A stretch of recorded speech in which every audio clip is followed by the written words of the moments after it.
I'd like to tour.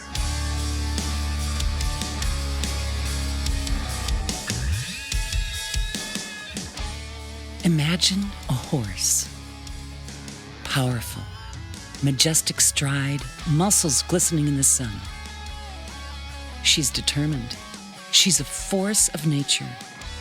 She's gorgeous. She has to run full speed for 20 miles to achieve what she wants, to make it home. But at 16 miles, she slams into a fence. She stumbles and winces, overcomes the pain, and then she's off again. This time, she runs 17 miles, and there's another fence, a bit taller. She crashes to the ground once more. A leg is injured, her body battered, but she continues. Her frustration builds. Wounds turn to scars as she picks herself up again and again, always running. I'm telling you this story for a reason. You might not think it's a success story, but it is. Kelly Nicole turned a painful journey through life into sounds the world needs to hear.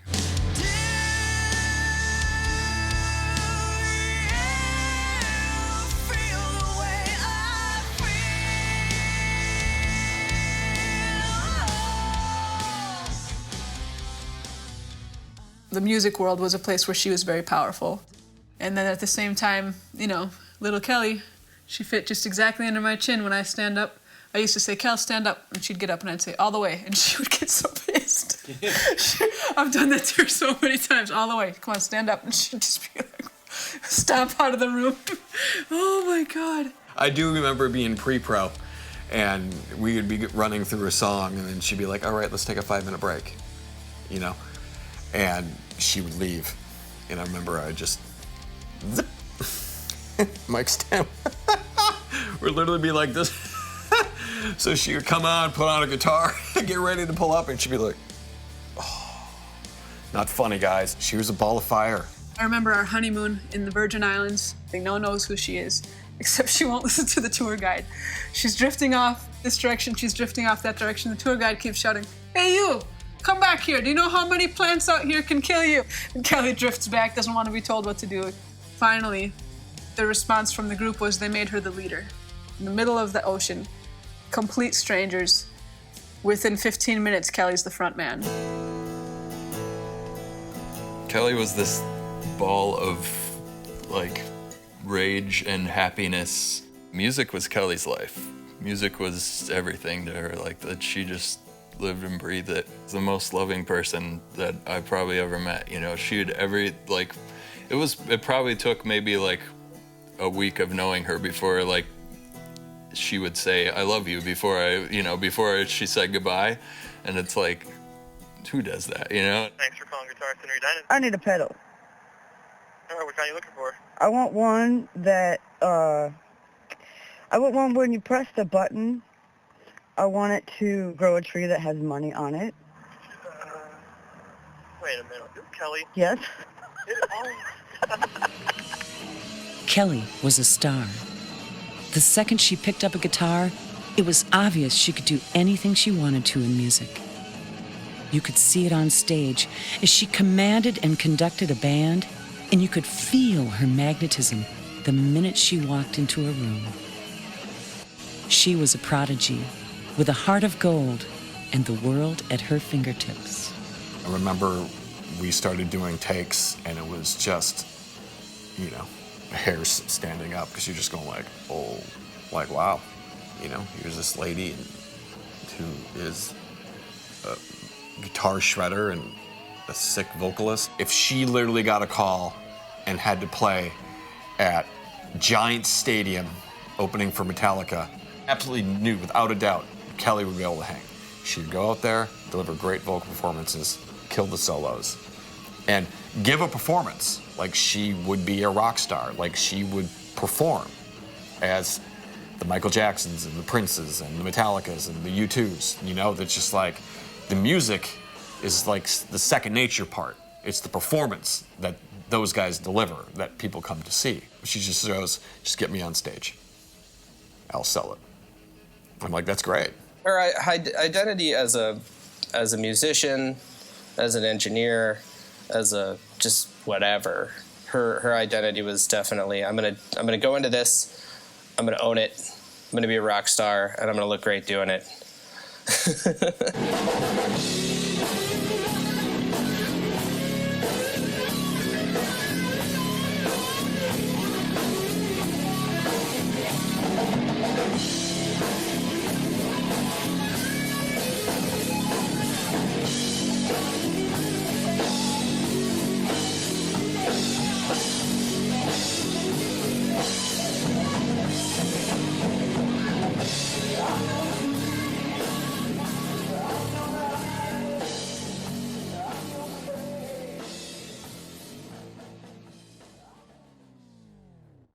Kelly Nicole guitar solos. I've never really experienced anything quite like it. The guitar playing was soaring and incredible. Just being in the room when she's doing that, she's like, she becomes like this different entity, like a different person, just she's gone, and like whatever is going through her fingers, and you know, it's fucking powerful. When she's in that mode, she puts you in that mode too, you know, like it makes me play better. Kelly does this amazing shit with Tool. You could tell like the connection with, you know, that she had with that music. Hearing her sing sober, you know, it was like hard to hold back tears.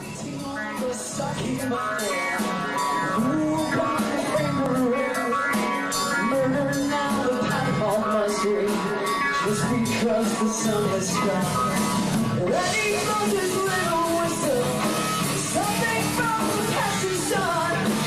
Ready for this little whistle, something from the passing sun. Why can't we not be sober? I just want to start this over.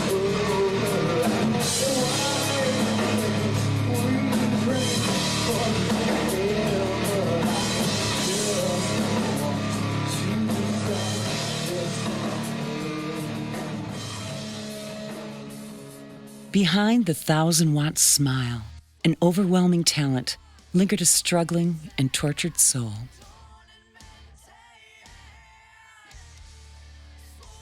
Music was much more than a passion. It was an emotional arsenal and a weapon against demons that had haunted her since early childhood.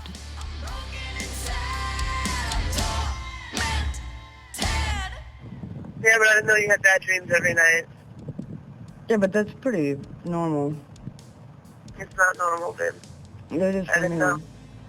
Yeah, I didn't know. And I just told you about, like, the real bad ones that, like, the ones that stick with me all through the day. Yeah. Been through a lot. There's a lot of, like, bad energy that still floats around that I'd like to get rid of, but I don't really know how. We took to each other right away. I remember hanging out in her house. There's gear and cables and buttons and switches and stuff that's not even labeled. And she's like, oh yeah, my best friend Drew and I, we make this stuff together.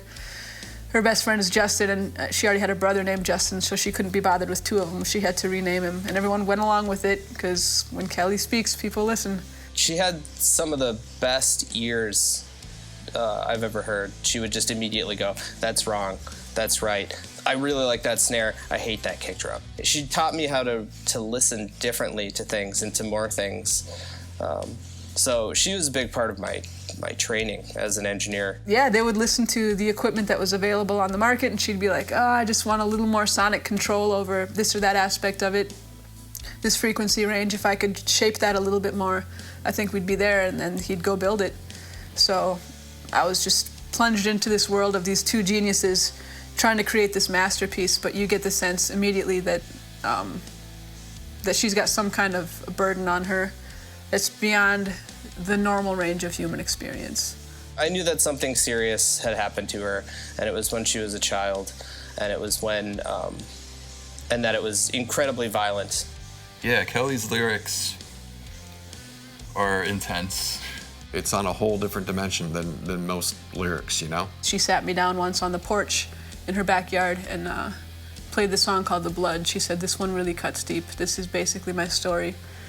And she said, "This is about him," talking about the main predator. Generations of people got to her because his victims abused her as well.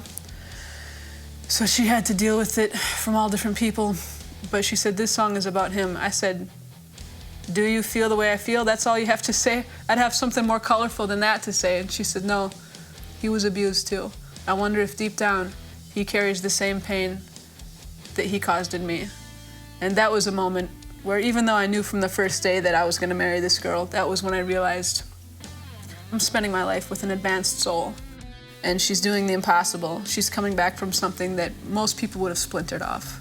Most people in Kelly's shoes would have multiple personalities, all these different afflictions. I knew she had, like, eating disorder, like, tendencies. Like, I never saw her really eat, and when I did, it was, like, you know, painful. It was like a struggle. You know, the realities of the eating disorder for us was, you know, you're standing around somewhere just in regular life and you overhear some couple arguing about what to have for dinner. And I'm standing there thinking, if there was something I knew Kelly would get down tonight, if there's something I knew she could eat, I would drive anywhere, any hour of the night to go get it for her. So I've seen a lot of 4-hour blueberry muffins in my life. She eats the top off, all the sugary part, puts the rest back in the container until there's just 4 stale-ass muffin bottoms in the container.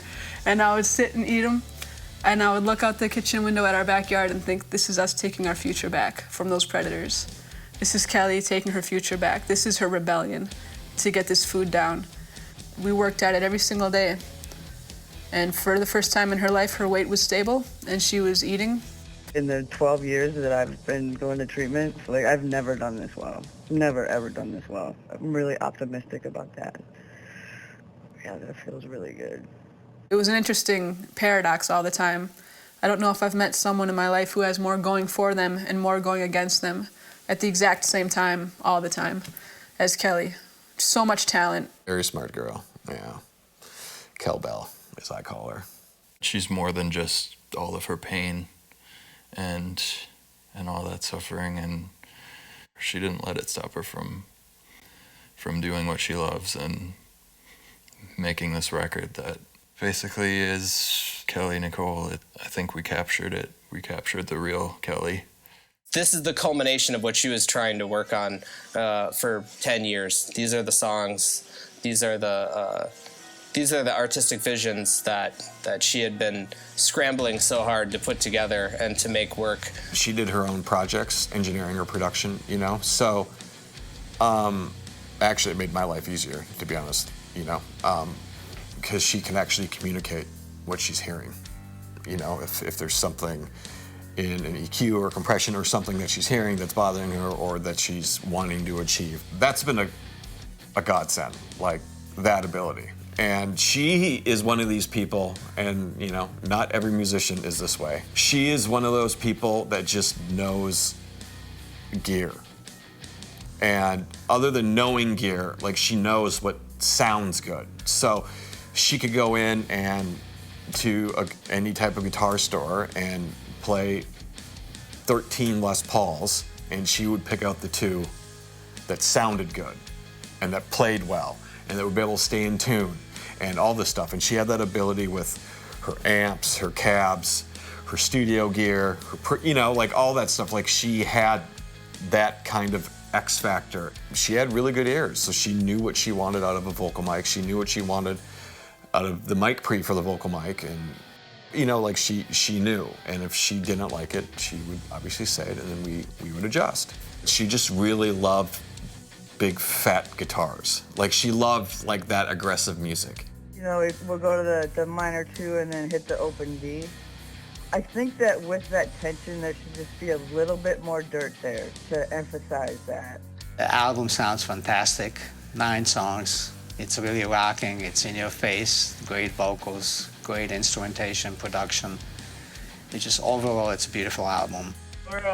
We're close to being done with the album. But I think what he wants to do first is put us on a tour like as an opener, like a big tour as an opener. It's never looked better. I'll say that. It's never sounded better either. The horse's legs are aching and pounding. She's run 19 miles now, 19 and a half. Her exhaustion and pain grow as the finish line approaches.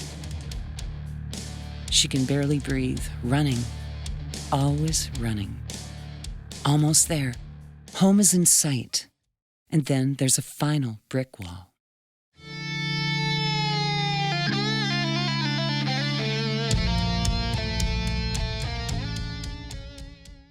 Remembering back to just before the vocal tracking session for Take My Pills, the acoustic kind of ballad.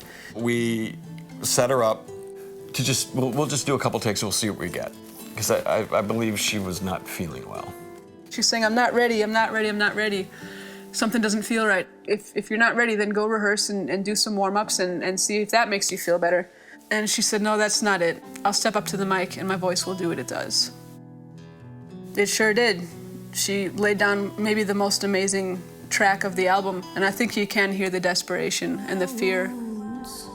And I'll take my pills, but I'll never be the same again. It sounded like she was constantly out of breath, and there was this anxiety to the performance that obviously in hindsight we didn't know what was going on, right? And the eerie thing about it, for me, is that about 2 weeks before that, she sat me down at home and said, just found this lecture online, you gotta watch this. This is a TED Talk by this pediatrician talking about the link between shorter life expectancy and adverse childhoods. And adverse childhood experiences and people who had extreme abuse in their childhoods tend to live about 20 years less than the rest of us. And she had come across this research and said, you gotta watch this, you gotta watch this. We sat down and watched it together. And 2 weeks later, we find out she's almost gone. Everything that she overcame, these impossible odds to be the person she was, on the other side of impossible was cancer. Teresa was like, she's got a week, and I just remember just being out of my mind. It didn't register as like a real thing. I was like, you know, and Kelly beats everything, you know. She can beat anything. She's always beat it all, you know. Had Fluff master the album as soon as possible, and he got it out to one of the best mastering engineers in the country. She listened to it the day before she died, and she looked really peaceful. I remember vividly sitting there in the living room with her and Teresa asking her if, hey baby, can you hear your album? And I remember her just getting this little smile on her face. Now here we are at these last final moments, so I'm like, this is really happening. This person I'm supposed to spend the rest of my life with, this person is gonna be gone soon. And all I could do was let that album play and kiss her on the head and said the world will hear this music. I see it like Kelly was a gift to me, and hopefully she can be my gift to other people. The foundation is her career, it is her voice, it's her message, it's the future of people getting to enjoy and appreciate her music. And we have to do something positive with what gift she has left behind to support trauma survivors and people with eating disorders.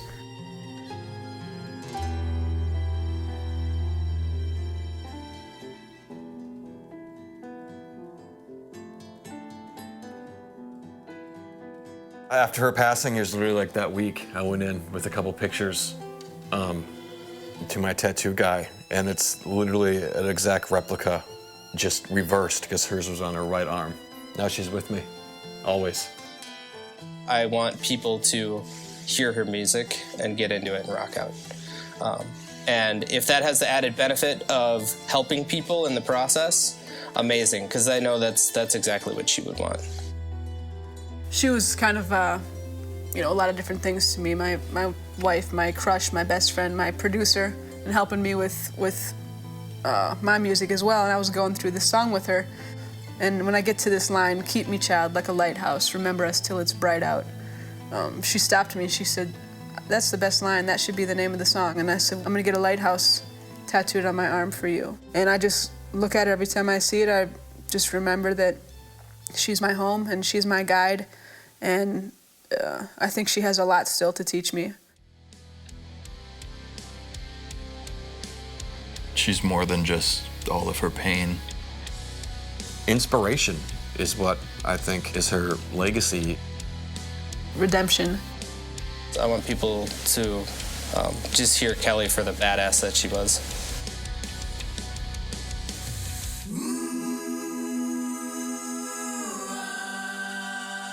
She didn't get to mile 20, but success isn't about a finish line. Success is the way you run. When you hear Kelly Nicole's music, her voice will do what it does. It will tell you she's home. She found freedom. Freedom from a pain that was not of her making. She was a musical warrior whose spirit was never broken.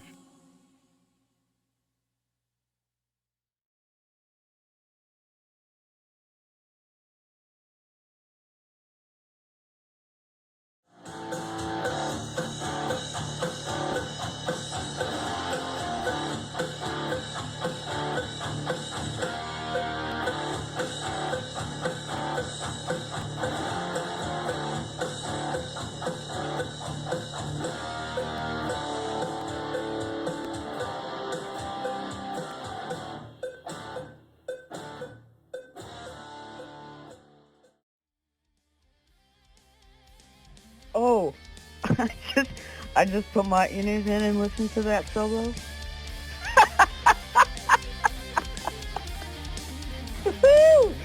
Oh, some of that is fun. And the way it ends is pretty epic.